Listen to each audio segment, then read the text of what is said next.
My boss stopped beneath the mistletoe, looked directly into my eyes and quietly reminded me, "You know the rules." Everyone around us laughed, expecting a harmless Christmas party kiss. But nobody knew that behind that simple moment was a secret that could destroy both our careers, our friendship, and everything we had worked so hard to build. For the past 3 years, I had worked for Alina Grant, the CEO of our company. She was brilliant, demanding, and almost impossible to impress. To everyone else, she was the confident woman who could walk into a boardroom and silence an entire room with one look.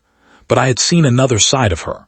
I had seen her stay late to comfort a young employee who had lost his father. I had seen her secretly pay a colleague's medical bills. And once, when my mother was hospitalized and I couldn't afford the treatment, Alina quietly arranged an advance on my salary without ever mentioning it again. I respected her more than anyone.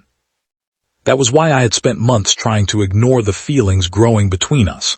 At work, we maintained strict boundaries. She was my boss, and I was one of her senior employees.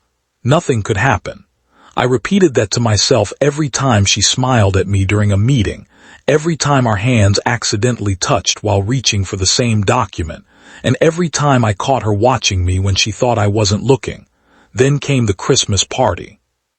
The office had been transformed with silver decorations, green wreaths, tiny lights, and a huge Christmas tree beside the reception desk.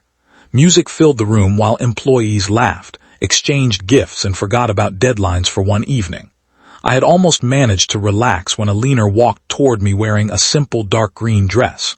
She looked nothing like the intimidating CEO everyone knew. For once, she looked vulnerable. We talked quietly near the decorated hallway.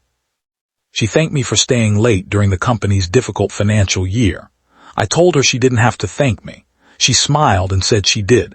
Then someone shouted that we were standing beneath the mistletoe. Everyone turned toward us. I froze. Alina looked upward, noticed the mistletoe, and then looked back at me. Her expression changed.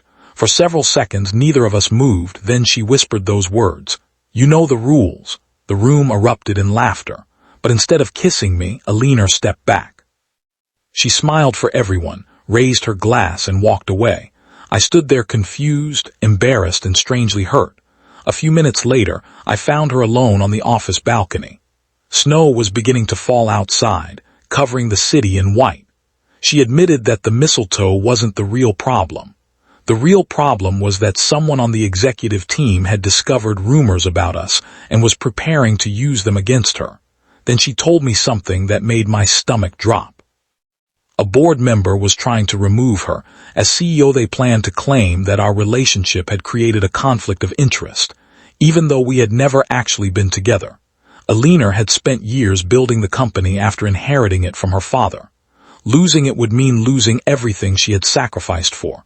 I wanted to help, but she told me to stay away. She said that if I became involved, my career could disappear with hers. For the first time, I saw fear in her eyes.